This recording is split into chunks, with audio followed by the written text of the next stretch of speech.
பிரியமானவர்களே, இயேசுவின் நாமத்தினால் உங்களை வாழ்த்துகிறேன். நான் இந்த இடத்துல பேசலாமா வேண்டாமா? மனிதர்கள் எனக்கு யாருமே சாதகமா இல்லையே, நான் என்ன செய்ய? ஆண்டவரே, நான் என்ன அப்புறம் யோசிச்சு கொண்டிருக்கிறீங்க? அப்போஸ்தலர் 18வது அதிகாரம் வசனம் 9-10 பவுலுக்கு ஆண்டவர் என்ன சொன்னாரோ அதைத்தான் உங்களுக்கு சொல்றாருங்க. ராத்திரியிலே கர்த்தர் பவுலுக்கு தரிசனமாகி, நீ பயப்படாமல் பேசு, மௌனமாயிராதே, நான் உன்னுடனே இருக்கிறேன், உனக்கு தீங்கு செய்யும்படி ஒருவனும் உன்மேல் கை போடுவதில்லை, அந்த பட்டணத்தில் எனக்கு அநேக ஜனங்கள் உண்டு என்றார். நீங்க எந்த சந்தர்ப்ப சூழ்நிலையில, எந்த வேலை இடத்துல, எந்த மாதிரி ஒரு செட்டிங்ல நாளை தினமோ இல்ல வருகிற நாட்கள்லயோ நீங்க பேசணும். சில முடிவுகள் நீங்க சொல்லணும். அடுத்த ஸ்டெப் நீங்க எடுக்கணும். நான் பேசவா வேண்டாமா, நான் என்ன செய்ய? தைரியமா பேசுங்க. பரிசுத்த ஆவியானுடைய வார்த்தை திட்டமும் தெளிவுமா உங்களுக்கு தெளிவா சொல்லுங்க. நீங்க பயப்படாம பேசுங்க, மௌனமாயிராதே. நீங்க சைலண்டா இருக்க வேண்டாம். சில வேளைகள் நம்ம மௌனமா இருக்க வேண்டிய நேரங்கள் உண்டு. ஆனால் தைரியமாய் ஆண்டு சொல்லுகிற பொழுது நீங்க பேசணும். பேசாம இருக்கக்கூடாது. தைரியமா பேசுங்க. ஆண்டவர் உங்களோடு கூட இருக்கார். உங்களுக்கு சாதகமாய் சூழ்நிலைகளை என் ஆண்டவர் மாற்றி இருக்கிறார். உங்களுக்கு என்று மனிதர்களை ஆண்டவர் வைத்திருக்கிறார். என்றைக்கும் தேவனுக்கு பயப்படுகிற, தேவனுக்கு உண்மையா இருக்கிற மனிதர்களுக்கு கர்த்தருடைய ஆதரவு என்றைக்கு இருக்கிறது. தேவனுடைய ஆதரவு உங்களுக்கு இருக்குதுங்க. கவலைப்படாதீங்க, தைரியமா பேசுங்க. பவுல் யோசித்து நிற்கிறார், நான் கர்த்தருடைய ஊழியத்துக்கு தானே நிற்கிறேன், ஆண்டருக்கு தானே அர்ப்பணித்து நிற்கிறேன், ஆனா எல்லாம் எதிர்பார்க்காங்களே.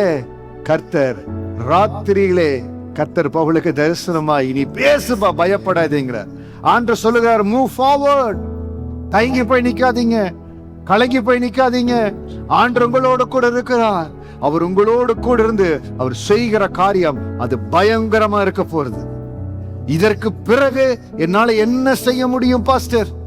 இந்த நிலைமைக்கு பிறகு என்ன முடியும்? அருமையான சகோதரி சகோதரியே, நீங்க எந்த சீசன்ல, எந்த ஏஜ்ல இல்ல என்ன காரியத்துல இருக்கிறீங்க எனக்கு தெரியாது. ஆனால் ஆண்டவர் திட்டமும் தெளிவா உங்களுக்கு சொல்றது, நீங்க இருக்கிற இந்த பொசிஷன்ல இருந்து ஆண்டவர் உங்களை மகிமையா நடத்த போறார். உங்களோடு கூட கர்த்தர் இருந்து செய்கிற காரியம் அது பயங்கரமா இருக்க போகிறது. இன்னும் உங்களுடைய நாட்கள் 10 வருஷமோ 20 வருஷமோ 30 வருஷமோ எதுன்னு எனக்கு தெரியாது. ஆனா ஒரு காரியம் எனக்கு தெரியும், இன்றிலிருந்து இந்த வார்த்தை உங்களை சந்திக்கிற நாளிலிருந்து கர்த்தர் உங்களோடு இருந்து செய்ய போற காரியம் அது பயங்கரமா இருக்கும். நீங்க மௌனமா இருக்க வேண்டாம், நீங்க கவலைப்பட வேண்டாம். யாராவது ஏதாவது சொல்லுவாங்களா? கர்த்தர் உங்களோடு கூட இருக்கிறாருங்க. அவர் கேடகமாய் துருகமாய் இருக்கிறார். அவர் கரத்துல வல்லமையும் பராக்கிரமும் இருக்கிறது. அந்த ஆண்டவர் உங்களோடு கூட இருக்கிறார். பவுலோடு இருந்த அந்த தேவ வல்லமை உங்களை சந்திக்கிறது. அப்பா சமூகத்துல காத்திருங்க, உபவாசத்துல காத்திருங்க, அவருடைய வார்த்தை பலப்படுத்தும்படியா காத்திருங்க. தேவன் பேச சொல்ற இடத்துல தைரியமா பேசுங்க.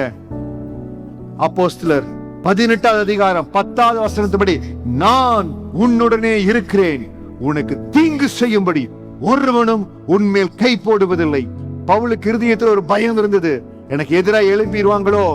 கர்த்தர் உங்களோடு கூட இருந்தால், தேவ ஆவியானவர் உங்களோடு கூட இருந்தால் யாரும் உங்களை எதிர்த்து வர முடியாதுங்க.